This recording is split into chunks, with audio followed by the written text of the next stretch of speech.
My name is Victor. I am the occult technician, and this is Mind War.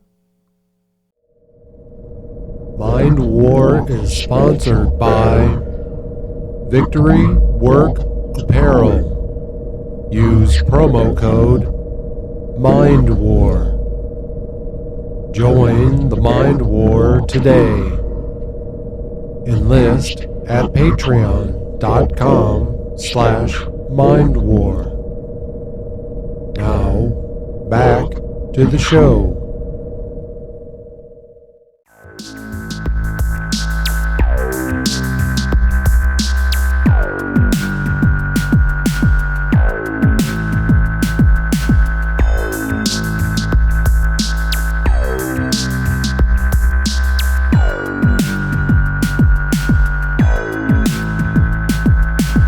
Welcome back to Mind War, folks. I appreciate you being here. We have a lot to cover today, so let's get started. Folks, I realized something sort of embarrassing and maybe a little disheartening. Last night I was going through the YouTube analytics for the Mind War podcast, and I realized I don't think anyone is watching this podcast. Right? So what I found is that, most episodes, the average view time was about 2 minutes or less.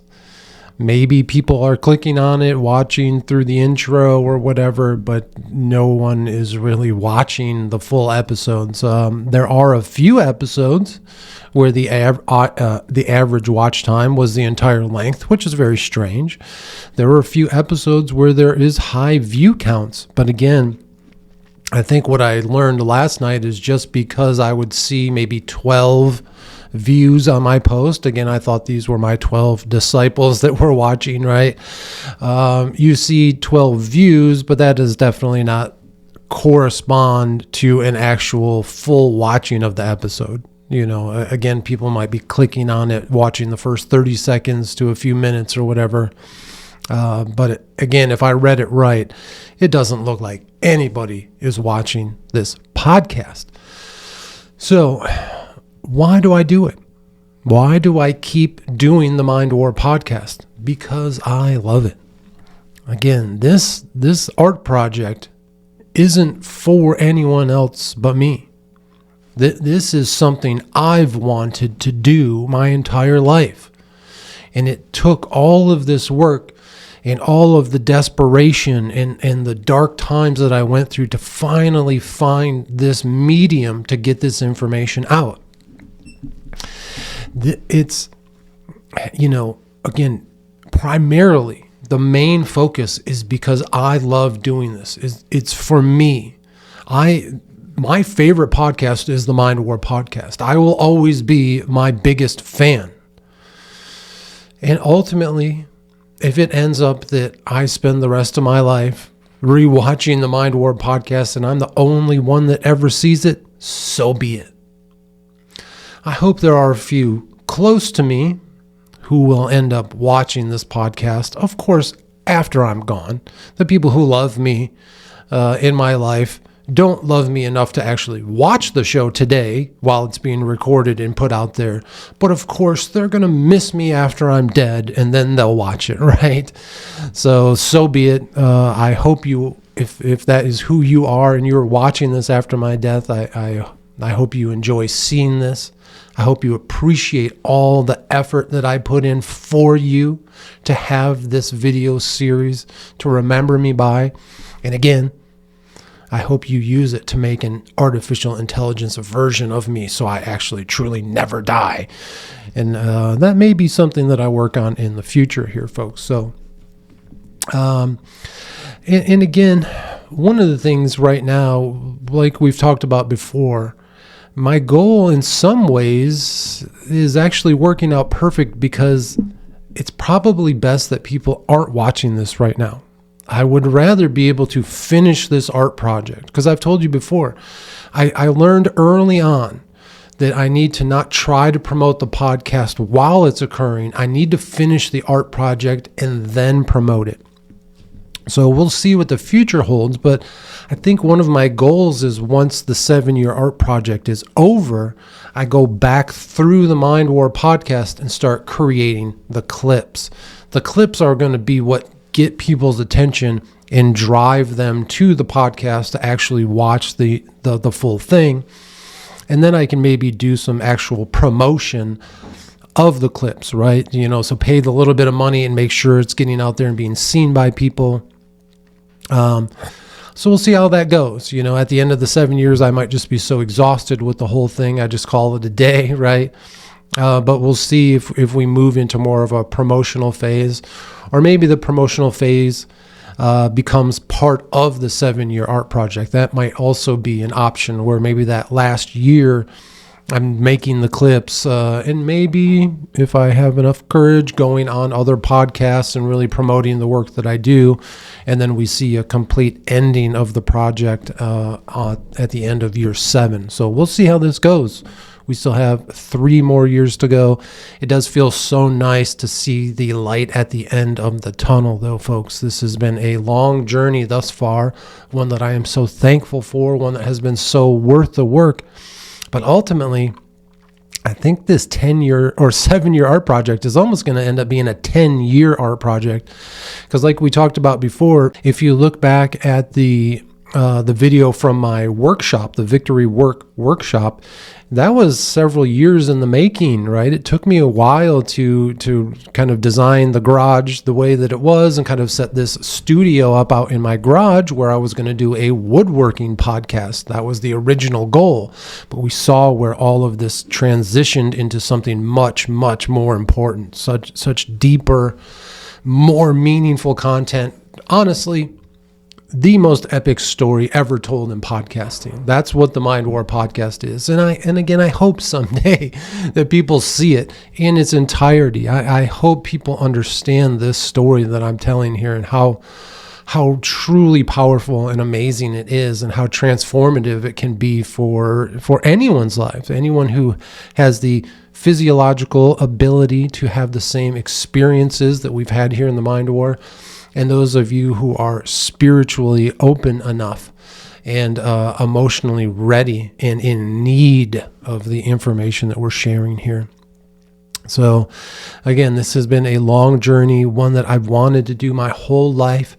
I feel so content already in the amount of work that I've done.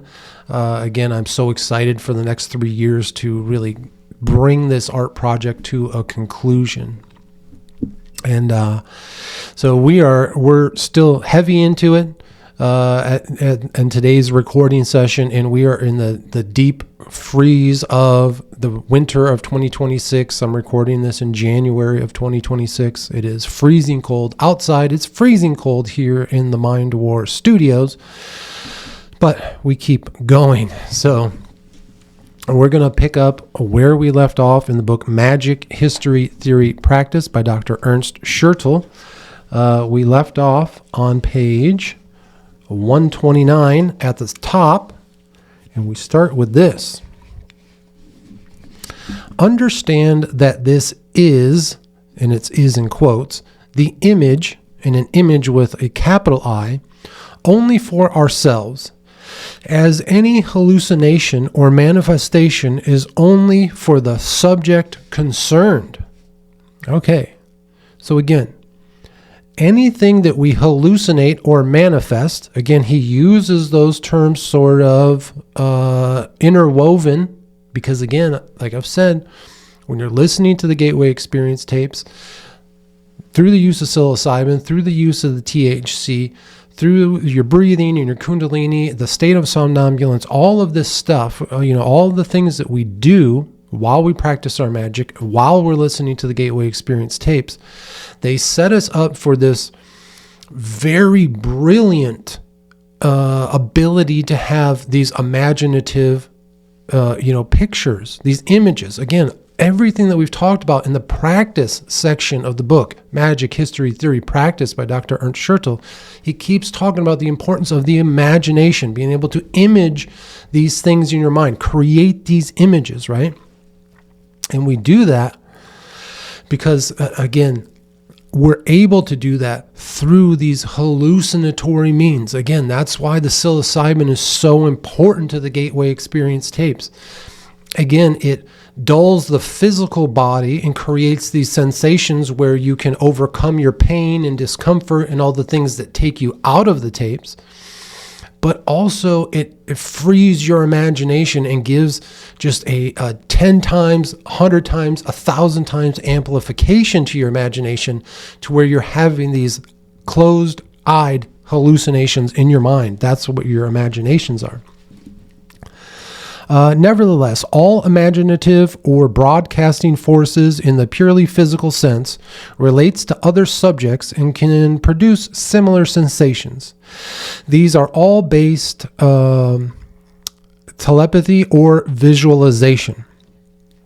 Report by M. Du Potet, another author, are some very interesting facts. He writes this: my effect extended to persons who were at a distance, and those who had been exposed to my thoughts had character changes, or at least changes in the immediate individuality for a brief time.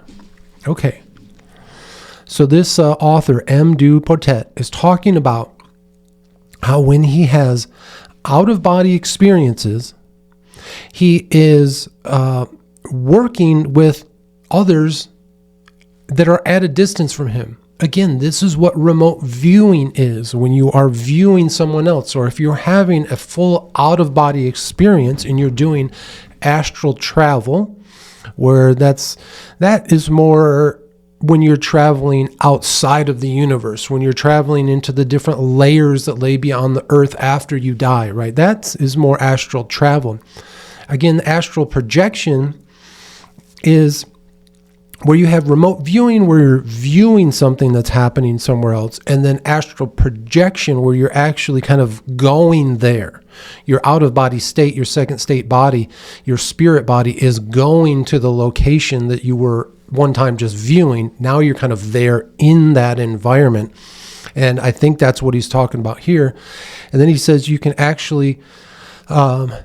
the people that you're viewing or working with, they can be exposed to your internal thoughts, and they can have reactions to them. You can actually help them change their mind, change how they feel, change their whatever their spirit or mood is, right?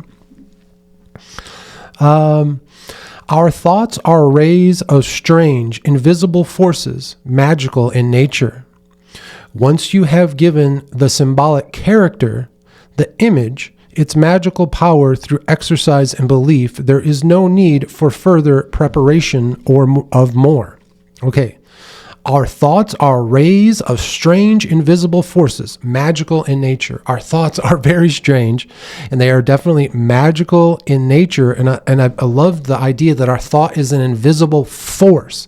Again, a force is something that is a physical science here in the real world. We use force to move and change physical objects. So this idea that we have this invisible thought force that we can use in order to change other thoughts, things more in that esoteric layer of our lives, right?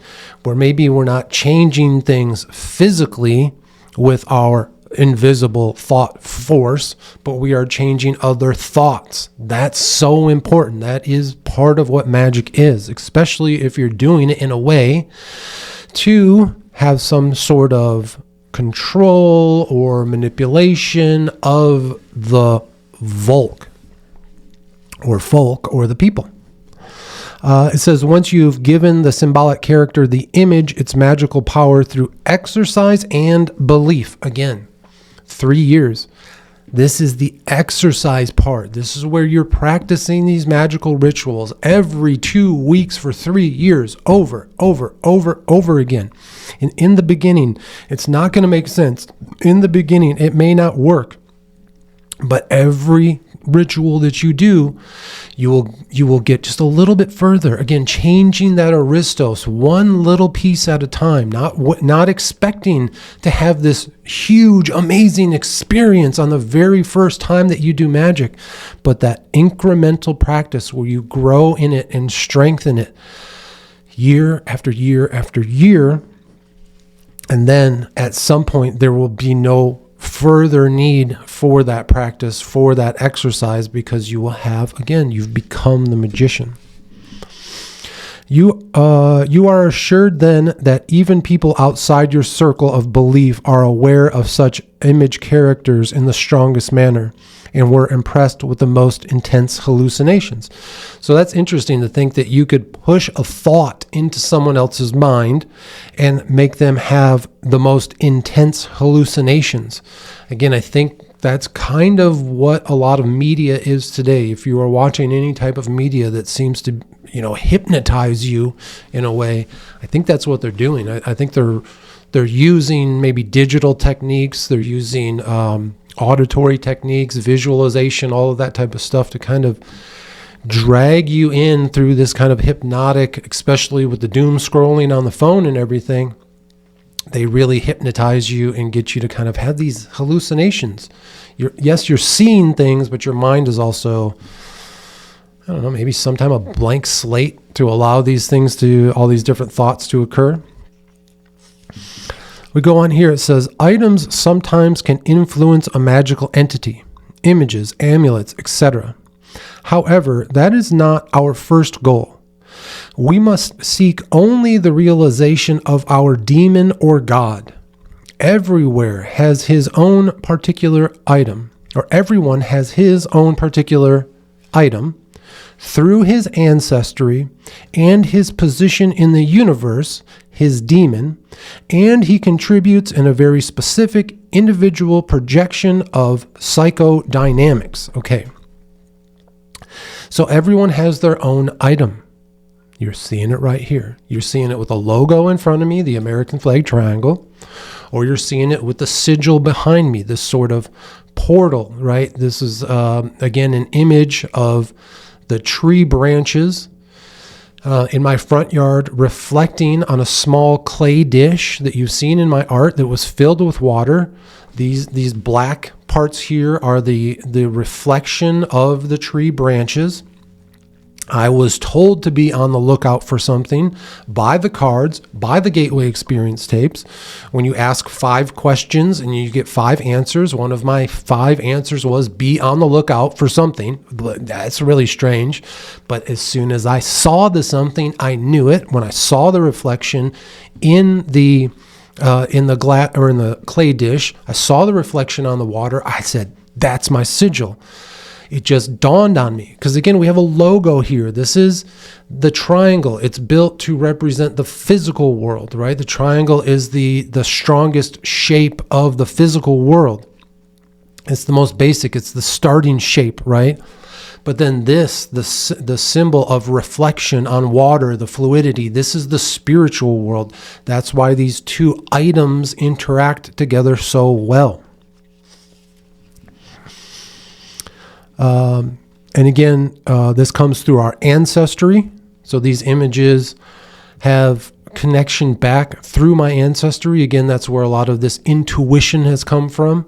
And that's where we learn to reach back into our ancestral feeling. What did life feel like prior to the Judeo-Christian Islamic fairy tale being forced upon everyone, before the secular organizations, corporations, and institutions forcing themselves on everyone? What did life in antiquity, in the primeval days, feel like? And we get that from our ancestors. And then ultimately, these symbols can hold our demon, our most prolific emotions. The whatever human characteristic that we're dealing with at that time, that's our demon, and we commune with it. We allow it to overtake us, if you will, and then we can push it into these symbols, and that's what they can represent. Again, if you just stumble across the Mind War podcast and you see one clip of me and I'm yelling and screaming and I'm pushing hatred out there and all that stuff. That's what you're going to think of when you see this symbol. Or for all of you that have been following along, you know that I am also the sweetest, gentlest, kindest, most empathetic guy. I love the world. I love humanity, and I want to see it thrive. If that's the clip you see, that's what you're going to see or think of when you see these symbols, right? It's all about what information was conveyed to you at the time of seeing the symbols, and then how it is imprinted into your mind. That's why so many symbols have different meanings for people today. So many of the symbols that we are taught by the mainstream or told by the mainstream that are evil today, I look at them and I say, well, that was probably actually a pretty good thing, and maybe some good folk behind them. And then again, we're told today to look at things, some symbols, and be like, oh, these are the good ones. These are the ones you should hold up, like the cross. And you say, well, wait a minute. Isn't that the torture device that was used to kill your Savior? Isn't that what you believe? Like, that's very strange to me that you carry around this idol of the cross, this torture device that killed your idol. Very strange. It's all about how you see it. Let's see. And again, that's the psychodynamics. That's what I was describing there. The author says the individual projection of psychodynamics. Again, this is the psycho is the mind. The dynamics is the kind of information behind it, how dynamic it is, how you calculate that information in your mind. This demon has his energy as both forms, as in differences between the two poles of ectropy and entropy, i.e. between Satan and God.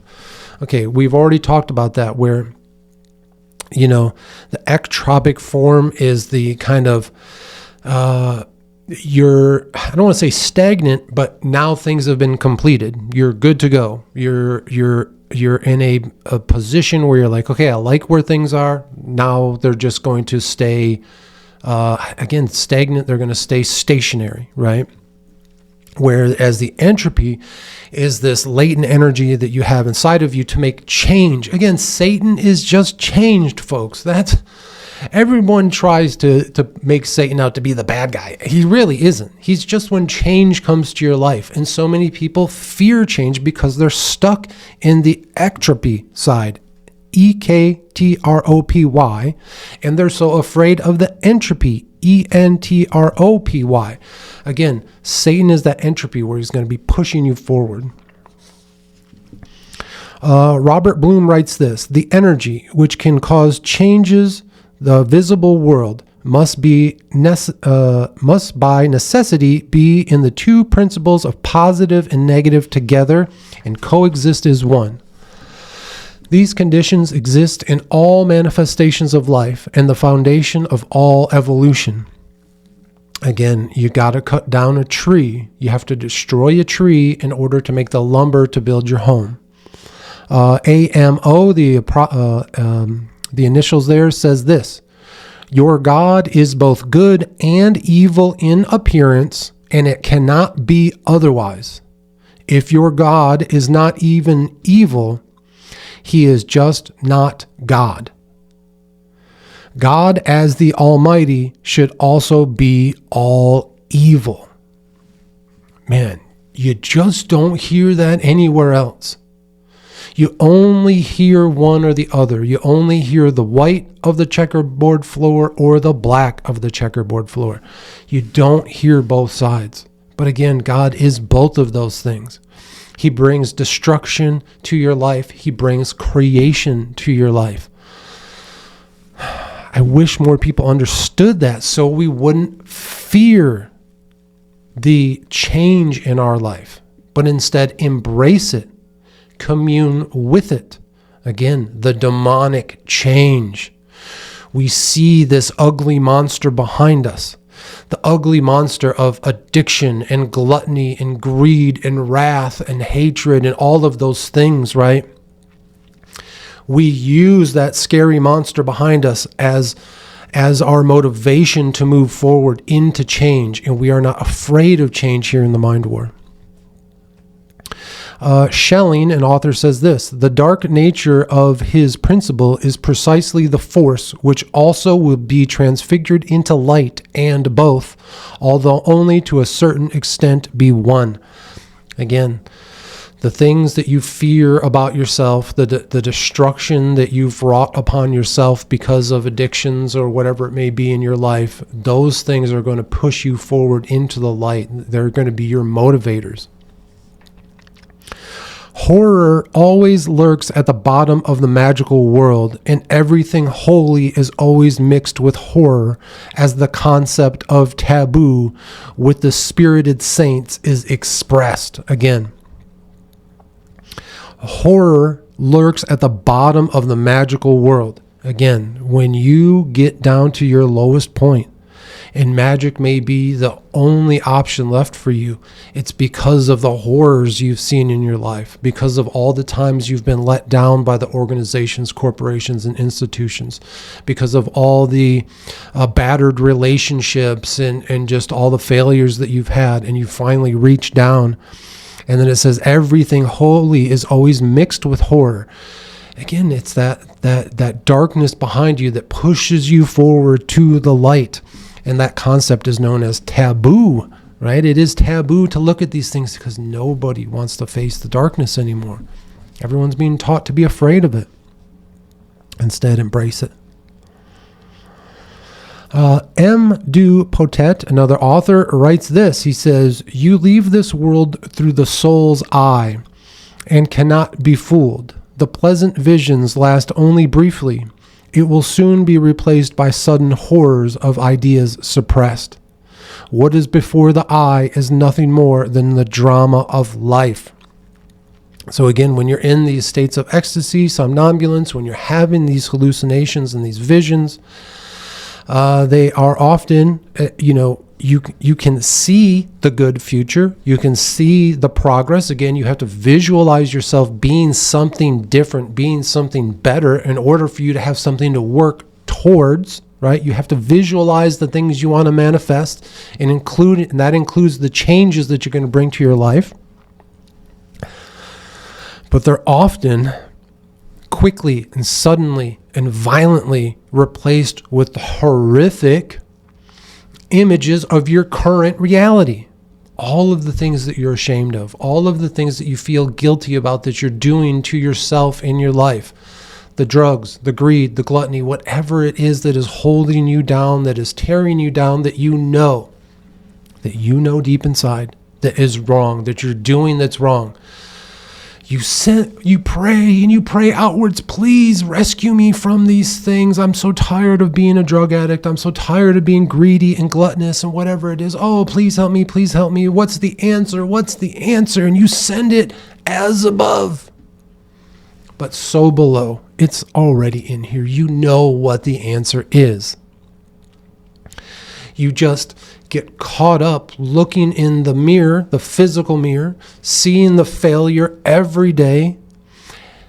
But now, through this work in magic, we create that mirror in the upside down world, the darkness, the sleep dojo. We see the mirror in front of us and we see ourselves in a different form, in a healed form, in a strengthened form. And we manifest that vision that we see. Only those self-born magicians and those who feel these forces should enter into the magical worlds of desire. It is a tremendous dream force, an ingenious design of strength, and the freed energies of the universe to be absorbed. If you do not have this power, however, you may do damage to the balance and cause serious injury, which may mean immediate destruction. For this reason, it's the living master, i.e. the magic of genius, that is such an irreplaceable factor in magical life. Again, magic maybe not be for all of us. We've talked about that before. There may be people who are physiologically, because of their physical body, unable to do this. They just do not have the mental capacity to do these things. And then there may be people who emotionally aren't going to be able to handle this type of work.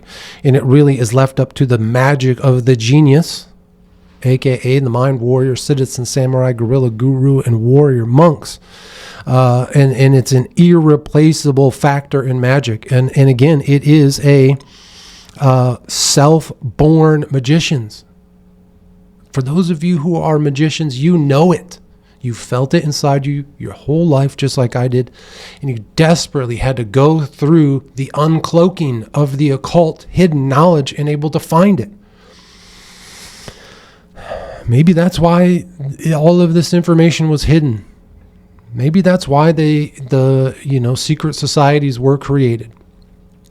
In order to keep this away from the profane, who could cause serious injury, immediate destruction, and damage to the balance of life, right? Okay, so this next paragraph, again, highlighted by Adolf Hitler. This is supposedly one of Adolf Hitler's favorite books, the book Magic History Theory Practice by Dr. Ernst Schertl. It says this: there are always a few that make the true birth of the demon, the god, the only thing of importance, but the particular magic of the people must be addressed as well. Only when a master magician invokes a god and has won the form can the deity enter into life and gain power over the largest complexes of individuals. Again, until you become the magician, until you actually embody these spirits, there's no way that you can pass this information on and have any type of manipulative effect on the folk, on the Volk, right? And again, I say manipulation in a good way. Right now, America, its culture, its society is in deep trouble. We are degrading, we are sliding down into this filth and this garbage. And we need to be manipulated by one of the great magical masters back towards something better. Again, back towards the age of enlightenment, the age of Aquarius. We need someone to guide us out of the age of darkness. I hope maybe that's the part that I play by speaking this way, by creating this podcast again, even if no one's listening today. Maybe after I'm gone, it will permeate the new culture. It will help create a new culture, if that's what it means, right? So let's go on here. It says, Bo Yin Ra, the name of an author, says this: not to look for God anywhere before looking in you. You know not the vital spirit. He should be God above all else and serve the people's needs after he is invoked. Remember that thoughts create the idols, and these idols can destroy the faith. Know that these idols are really powerless, but you can endow them with power and not know it. But still you do not understand that you have power, and you've invented idols, and mind gifted them with power through your faith, your imagination. You still do not know that your faith is more than just what you think. Faith in you is the highest strength. Remember this. Only through faith can we free ourselves from fetters. Through faith, we can have all knowledge and realize all dreams. But the key to our deepest faith is ritual and belief, and without these, we cannot obtain it. Amazing, amazing paragraph. You do not look for God anywhere before looking in you. It is within you. All of this is within us. There is no outer God without our inner selves. You know not the vital spirit. He should be God above all else, and serve the people's needs after he is invoked. Again, when you do this work and you call upon these spirits, you do it for the Volk. You do it for the folks. You do it for the people. That's why I'm creating this podcast. Again, I did all this work. I invoked all these spirits. I didn't just keep it to myself. I came down here. And made this podcast week after week. Even if no one's listening right now, I'm still doing it. I'm holding up my end of the bargain to get this information out to the people. Remember that thoughts create idols, and these idols can destroy the faith. Again, idolatry, it's one of the 10 commandments. Do not create idols. Be very careful with that, because once you create an idol, the idol can be mocked. It's why we see churches filled with faggots and trannies and rainbow flags and all that bullshit today. They have created these false temples, these idols, And they can be mocked. It's why they take crucifixes and put them in jars of urine. It's why they burn the Quran. And you know, there's the guy running around today, you know, holding the Quran with a pack of bacon by it. And all the Muslims are freaking out about it. It's an idol. You've created these idols and they can be mocked. And it destroys the faith. Know that these idols are really powerless, but you can endow them with power and not know it. You have to be very careful. Again, like we talked about earlier, depending on what information you heard me saying and how I was saying it when you saw the logo in front of me for the very first time, when you saw the sigil behind me for the first time, that's the power that's going to be put into those images. If you saw me screaming and hollering and speaking of hatred, that's what you're going to think that these symbols are about. If you saw me in a empathetic mode where I was talking about my love for humanity and the ability for us to heal our mind, body, and spirit, then that's what you're going to think that these symbols are about. We have to be careful with that. It says you've invented idols and mind gifted them with power through your faith, your imagination. Again, our faith in this work is what empowers these images. You still do not know that your faith is more than just what you think. Again, it's not just what you think, it's what others think about the information as well and about the symbols you created. Faith in you is the highest strength. Not just having faith in you, but also having faith in yourself is the highest strength. Remember this. Only through faith can we free ourselves from fetters. Fetters is a description of people who are constantly nitpicking at you, trying to tear down your thoughts and beliefs and your faith. Through faith, we can all have knowledge and realize all dreams. What you're seeing here, the work that I've done, I had to have faith in myself. Again, those days where I was creating these art projects, not knowing why, when I built the podium and didn't understand why, all of this stuff, I had to have faith in myself that I knew I was doing the right thing because something big was coming. But the key to our deepest faith is ritual and belief. And without these, we cannot obtain it. Again, the ritual side of my magic is every 2 weeks, the new moon, the full moon. I'm doing my work. I've been doing it for over 4 years now. And my goal is to continue doing it for the last 3 years of this art project, doing the whole 72 demons of the Goetia. Really going through this. It is a multi-year project. I do it through ritual and belief that this work, I believe that this work is important, right? And I believe it's having serious, magical, supernatural, transformative events occur in my life. And we've talked about it through these series, all the amazing things that have changed in my life. And as we finish up with this Mind War series on magic, again, we're going to really put the cherry on top of this whole story. Once again, the birth of a demon arrives, all the other magic is making the closest possible relationship with the demon should be practiced, because everything centers on the magical forces and our demon. One of the most important endeavors of the old magicians was the exploration of the name for the demons in question, because the effectiveness of magic is always dependent on certain syllables and formulas based on the demon in question.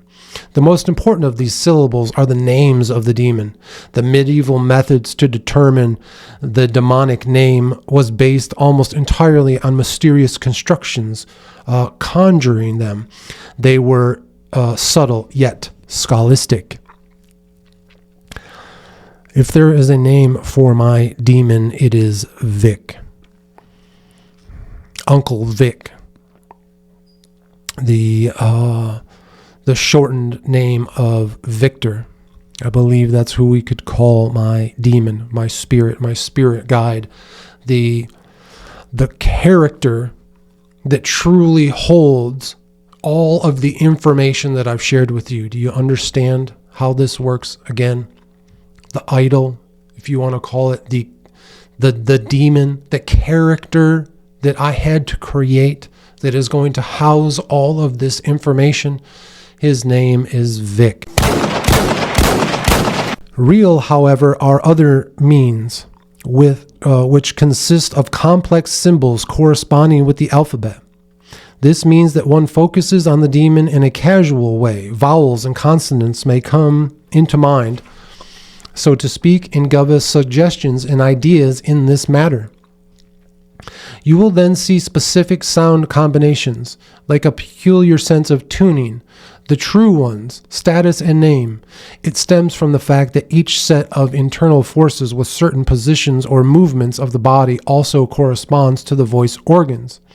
It is in a way certain positions and postures give you the rational sense to have and possess which syllable combinations and postures, i.e. ancient Jews had their God's name in the letters JHVH, and early Christians in the formula JHS. Okay. So again, you can find your spirit, your God, and name him in whatever vowel or, basically whatever sound works for you. If that's how this is for you. Again, Vic would be for my character, the character that I've created that holds the knowledge that I'm sharing with all of you. It is Uncle Vic, the character that I've created, right? It is known by most peoples that the magical names of their gods played a tremendous role in their beliefs. Long ago, there was a demon energy and amount significant enough to assume certain symbols should be together. However, in this time, our society ceremonies reflect the time when these symbols corresponded to positions and movements of the body, which formerly had occult significance. Again, so much of the rituals and all of the belief systems that we see today are just a faded kind of symbolic form of ancient magic, the type of magic that we have reached back to here in the Mind War podcast, the type of magic that I'm trying to share with all of you of how to actually do it today. Once an image has become a demon and the body has won, all our aspirations must be designed to provide him in a magic act to unite with our blood to nourish its magic. This magical communion with a deity is the center of magic in every life. It is how we, in the center of all the old cults, were and are today in the Catholic sphere. Again, we commune with these demons, with the deities. They are the center of our magical life, right? And again, the deities, the demons, the God, they are all of the things that our mind and our heart represent. The emotions that we feel and the knowledge that we carry. The emotions in the fluid sigil. The knowledge in the structured logo. That's what these things represent. Knowledge, emotion, physical life, etherical life. And it says, again, a lot of this is still represented in the Catholic sphere of today. We see through Catholicism a lot of the type of work that we're talking about here. And I just posted on Instagram the other day because somebody was talking about this, how Catholicism is basically just black magic, all the dark arts, all that type of stuff. It's carried on from the past, but they cloak it with Christianity. And that's what always keeps me away from it. I posted, I would be a Catholic today if they just removed the Christian part. If they really just told us that they were practicing black magic and dark arts and all of this stuff that is called satanic and all of these things, if they just came out with the truth, hell yeah, Catholicism would be awesome. But the fact that they've put this wet blanket of Christianity over it, they've added all the Judaism nonsense into it, all of the stuff, and now they're basically teaming up with Islam and everything. The whole thing, they've just put that wet blanket over it and destroyed what Catholicism probably really was at one time, which is, again, just ceremonial magic. In what form the victim ends depends entirely on reaction. Its only principle is that it prefers to create the strongest vibration or shock in the deepest ecstasy. Very soon you will notice that in specific forms, in particular environment conditions, at certain times, etc., The communal rest is very beneficial, and you will use this experience with certain cult rules to be creative, not in a superficial way, but in a deep physiological manner. All specific religions have known very strict and precisely defined cult rules, and only by the disappearance of religious magic life and the prevailing ideology of free recognition, body free, are we brought this far. Where there is body, there is also environment, and this environment wants to be honored because it comes from the demon. Again, we have to remove this this body, this environment of religious rules. We have to remove those things first in order to free our minds, free our physical bodies, free our spirits up in order to experience true magic. And it wants to be honored because it comes from our demons. Again, this desire comes from our deepest emotional needs, from these deep ancestral desires to feel that primeval flow of magic from antiquity. Each person must find the objects and methods that have the most worrying effect on him, and from this build his victim's technology, i.e. cult rules. Again, you are going to have to build your own symbols and sigils as well, just like I've done here. Beyond the direct physiological relationship to the nature of the cult rule, we learn only by regularity through habit. By understanding this and how habit affects one can appreciate the importance of complex rituals. Again, beyond just this physiological relationship to the nature of the cult rules, instead of just feeling obligated to follow the rules, we learn through regular habit, through, again, every 2 weeks, the new moon, the full moon, for years, year after year after year, you do your ritual practice and you begin to understand and appreciate the importance of these complex rituals. I've tried to lay it out for you in its simplest format, how to do real magic. But it is still complex. It still takes a lot of work, time, and practice. But again, that's the 3 years. It's going to take you time, but you keep working at it. You keep doing the practice, and you will start to really perfect it. The purpose of cult rule is to increase one's imaginative power, and when they no longer fulfill this purpose, they must leave, otherwise they become an obstacle.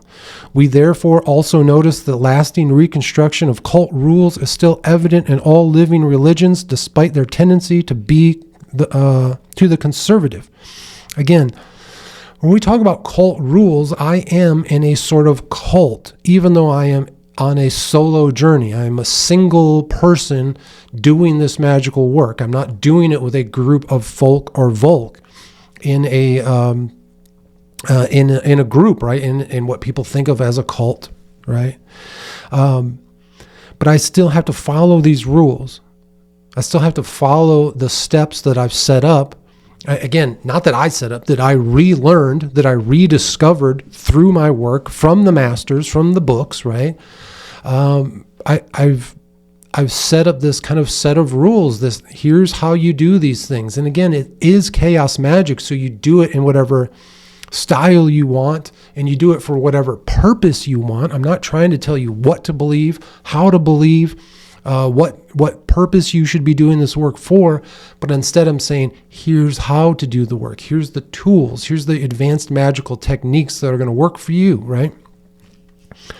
A true magician will understand and use occult phenomenon of all kinds to create, but the first and highest goal is to the divine and to be with his demon. Again, you can use the occult phenomenons for all sorts of type of creative projects, whatever you want to create. I've already told you, science, math, engineering, cooking, whatever you want to do, music, whatever your thing is, being a business person, whatever it is, you can use this work to become the master of it, to become a magician of your form of art, right? And for me, because I was sort of lost and really just didn't know what to do, this is what it ended up being. me becoming a teacher and showing you all of these things, teaching you the things that I've learned. And again, I'm not teaching them because I'm the one that came up with it. I'm teaching it because really more of it's I'm sharing with you what I've found, right? And again, the highest purpose, the highest goal of your work has to be the divine, which is, again, that higher order of things. You have to be doing it outside of yourself, outside of your egotistical reasons of wanting, I want. When you go into magic with your I want, it's going to I fail.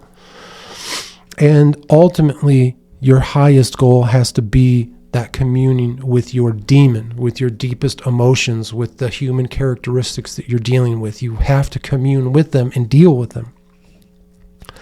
Only by that life in his demon, which protects the magician against the continuously attacking forces, i.e. those cosmic energies attacking his individuality, these forces can be checked and suppressed so that the individual sphere can grow undisturbed.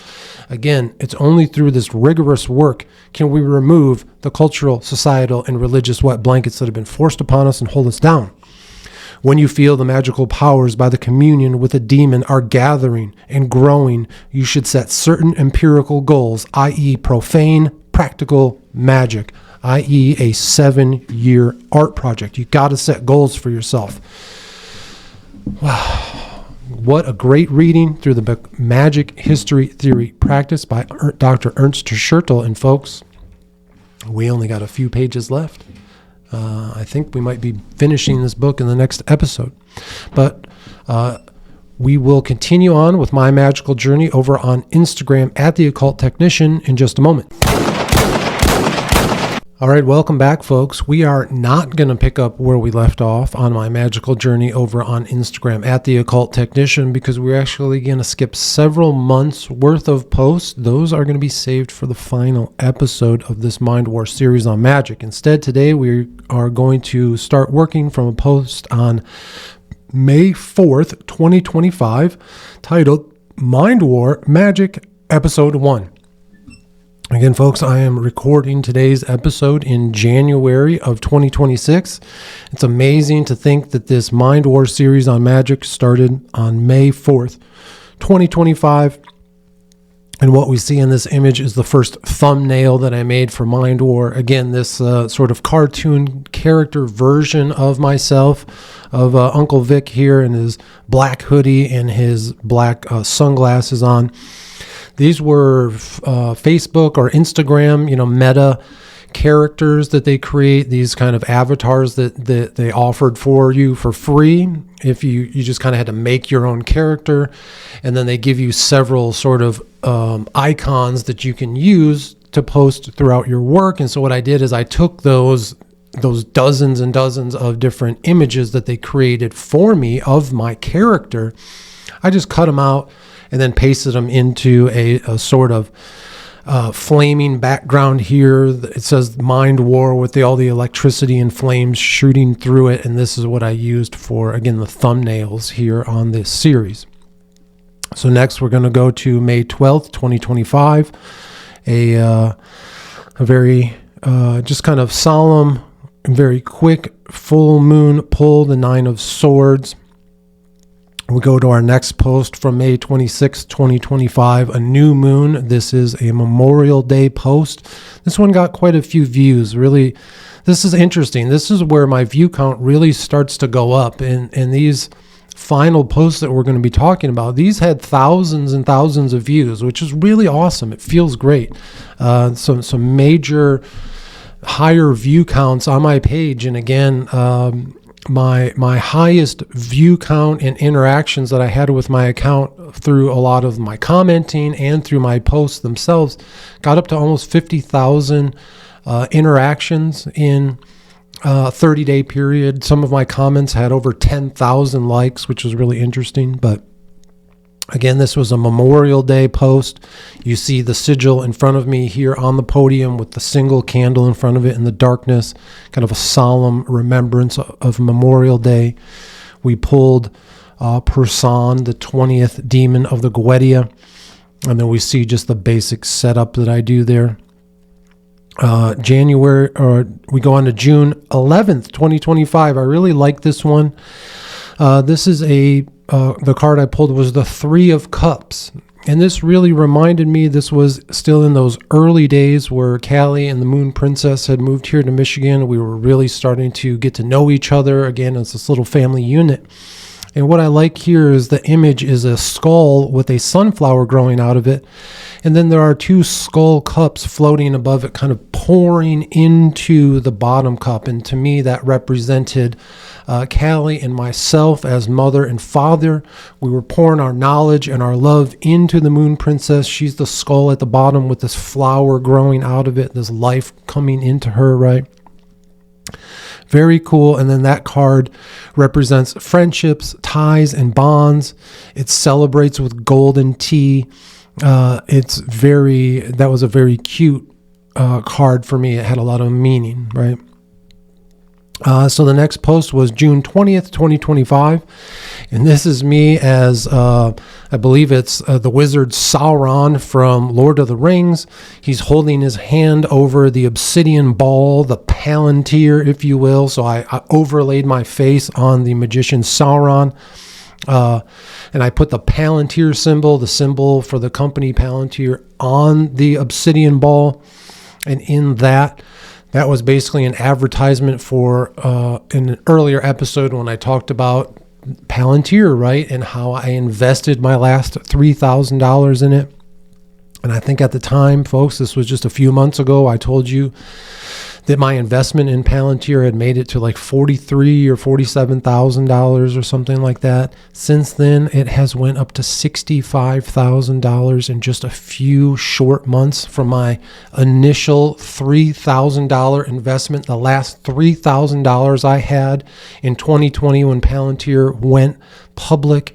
Instead of fearing these companies, I decided to stop listening to the fear-mongering, tinfoil hat-wearing conspiracy theorists, and I invested my last $3,000, and it has paid off handsomely.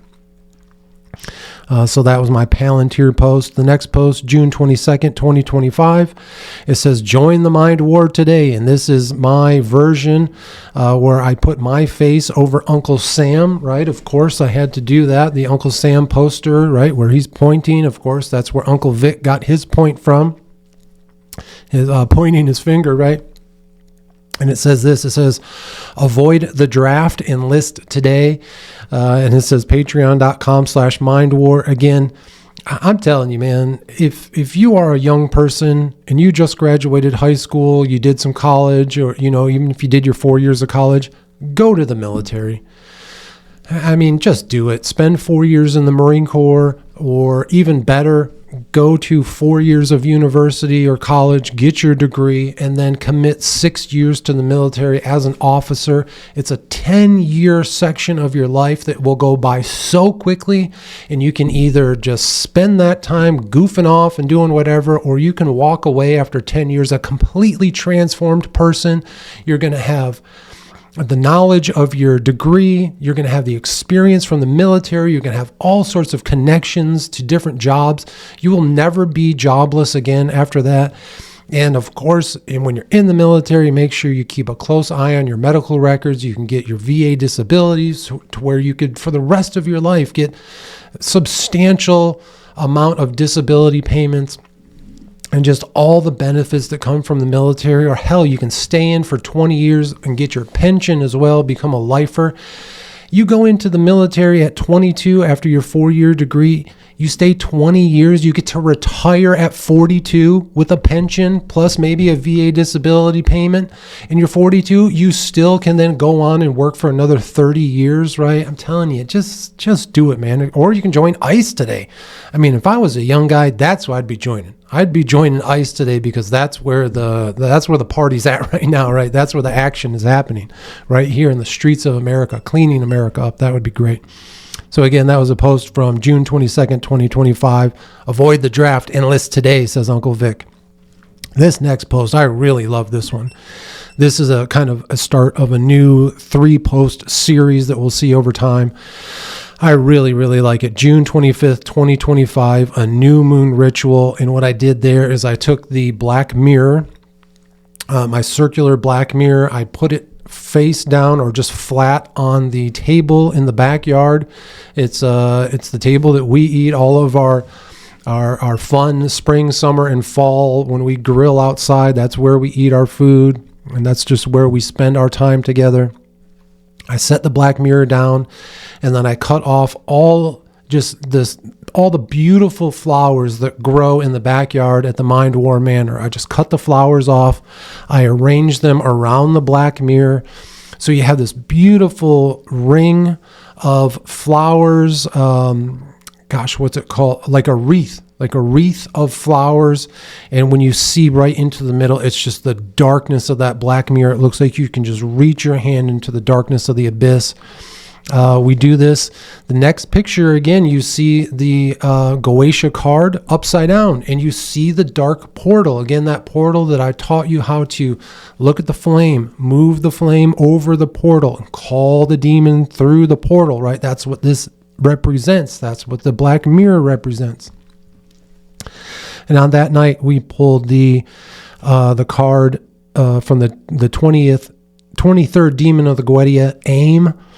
And it says, Aim, he rides on a viper carrying a firebrand in his hand. With this, he sets fire to cities and castles and great places. And this, literally, I pulled this card right when the Trump administration, working with Israel, what did they do? They bombed one of Iran's nuclear facilities. I mean, I think it was right around this same time. And then we just see a picture of the fireplace at the Mind War Manor.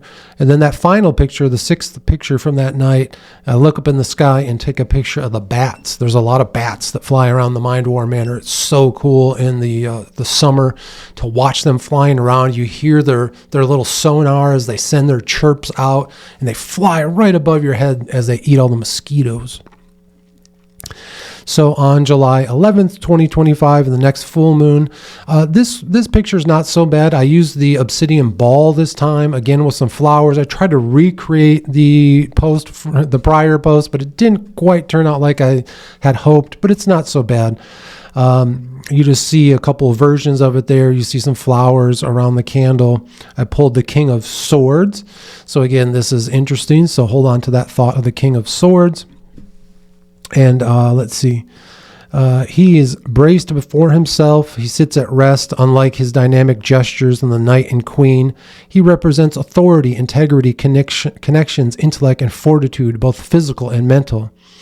So again, the strength of the King of Swords.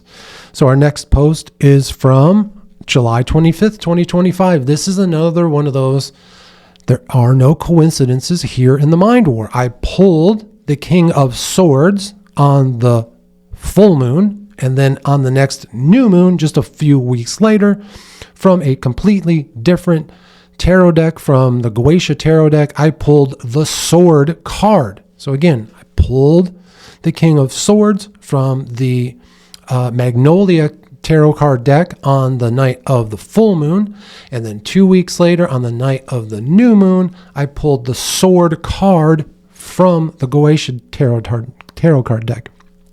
Really just amazing.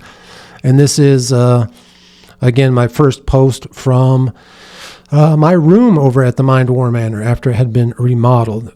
So the next August 6th, 2025, let me pause this one. Oh, let me turn the music down here. Let me play it here. We'll pause it right here. Okay, so this post is called pseudo-psyop, right? And so I give the definition of the word pseudo. It says a simulation or attempt to mimic something real, often with the intention to deceive or mislead. So that's pseudo. And then I put psyop, planned communications aimed to influence thoughts, feelings, actions, reasoning, and behaviors of targeted groups. Okay, so where pseudo is a simulation, often attempted to mimic something real for the intention to deceive or mislead. And then psyop, again, is those planned communications aimed to influence the thoughts, feelings, actions, reasoning, and behavior of targeted groups. So what is a pseudo-psyop? A pseudo-psyop, and this was my definition that I came up with, is a very similar unsanctioned psychological operation, often run by rogue assets for the purpose of healing the mind, body, and spirit. The Mind War podcast is a pseudo-psyop. I came up with the term pseudo-psyop. That is mine. I looked it up. I couldn't find it anywhere. Again, you heard it here. I am the author of an actual term that will be part of the zeitgeist at some point, titled, and again, that term is pseudo-psyop, a very similar, so something that is similar, right? So this is similar to a psychological operation. So it is a very similar unsanctioned psychological operation. Again, I am doing this work on my own. No one of authority is sanctioning what I'm doing here. In fact, probably the organizations, corporations, and institutions out there, the secret societies out there who want this knowledge to stay occult and stay hidden, probably don't like the fact that I'm making this podcast. So again, it is an unsanctioned psychological operation because the Mind War podcast is a psyop, often run by rogue assets. Again, I've heard it described before by agents of our intelligence agency that there are two types of people in the world, agents and assets. Agents are the people who are actually trained and employed by the intelligence agencies. They get their orders, they get paychecks from them, they do missions, right? That's an agent. Everyone else in the world is an asset. And by that, the intelligence agencies gather information about us. They know who we are, what we are. They know everything about us. And then they look at us and say, what is our value? What can we be used for in the future by the intelligence agencies if they ever needed us? So again, all the rest of us who are not agents, we are actually assets. And I am just a rogue asset out here doing things on my own, unsanctioned. And I say all of this pseudo-psyop is for the purpose of healing the mind, body, and spirit. That's what the Mind War podcast is all about. And if you look at that very first page there, or that very first part of the post, the very first slide, there is something, a little secret there. I'm going to let you figure that out.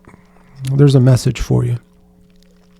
So on August 9th, 2025, the next full moon tarot card, I pulled let's watch this again.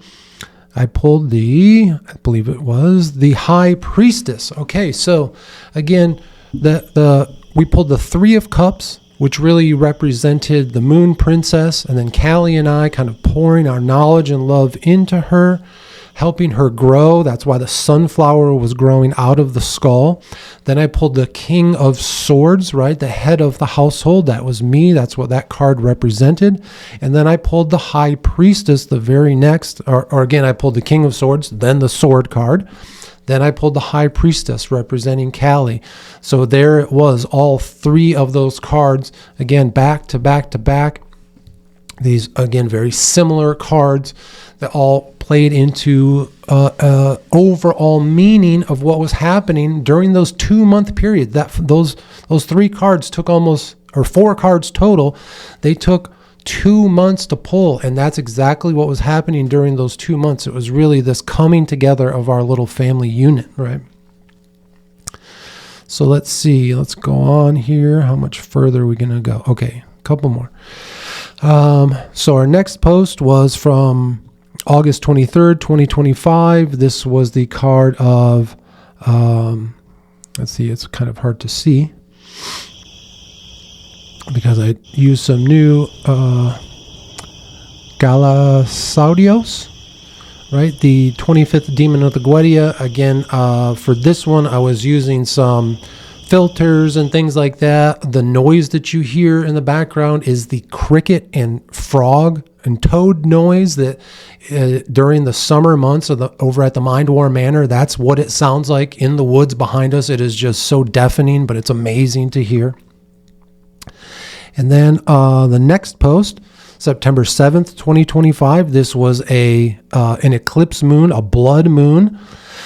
This simple picture, this next picture is from a little bench at the Mind War Manor in the backyard. Again, there we see some items from my home that we'll maybe talk about more in the future. I pulled the 7 of Rings, And again, there is the toad. I talked about that toad before, where I was working in the backyard, and I was trying to clean out the gutter over at the Mind War Manors, and there were some little decorative plants in front of me, and I was about to walk through them, and I felt this sort of almost yoga ball size invisible force field that I felt like I was about to fall over. It wouldn't even let me move into it. My feet froze where they were, and I looked down, and there was that little toad. Again, I would have stepped on the little guy, but again, he had this invisible force field around him, the exact type of force field that we've talked about here in the book Magic History Theory, practiced by Dr. Ernst Schertl. The exact type of force field that you create around yourself when you make your resonant energy balloon. Not only can humans do it, but nature can do it as well. And then, sadly, December 10th, 2025, we see one of my most kind of prolific art pieces yet. This is the stabbing of Zarina Zarutska. Sorry if I got her name wrong. The young lady who was stabbed to death on the bus there. It happened in September 2025, or I think maybe August. A criminal who had been arrested dozens of times, who should have never been on the streets. This young lady gets on the bus. He stabs her within just a few moments for no reason, zero impulse control. And so what I did there is I took multiple different versions of it, right? The different video captures of the event, because there were security cameras on the bus, and we got to see all the different angles of this horrific act. And so what I did is I took them and layered them over top of each other. So you see the whole event play out, kind of layered on top of itself in a very short period of time. It's very dramatic watching this. You see my logo here in different colors kind of flashing across. You see Uncle Vic, I Want You for Mind War. You see the Department of War logo, or the Department of Mind War logo. We'll talk about that shortly. You see that flashing. You also see kind of the main thing that you see in this image is the blood flowing from Zarina's body onto the floor of the bus. I made that the most prolific and forward thing, really the only thing in color there except my logo. And then in the top left-hand corner, you see the assassination of Charlie Kirk. All of this happened right around the same time. So you see that video playing over and over and over again. And this is all overlaid with the sirens and the war sounds from the beginning of the Mind War podcast, plus the sounds of the crickets and the toads all going. It's a very dramatic video. It's one of the most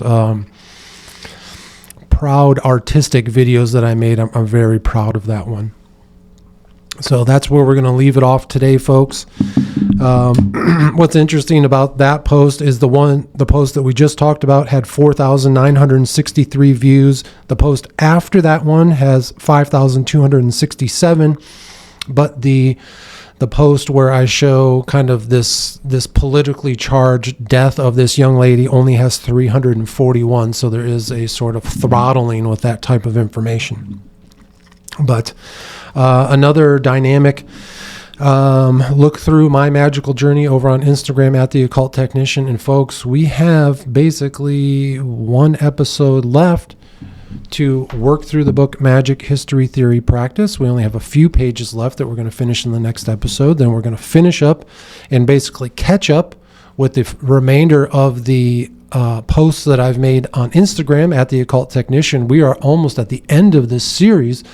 But then after that, this next episode that we're about to record and you're about to see, there will be a 2-part series finale for this Mind War series on magic.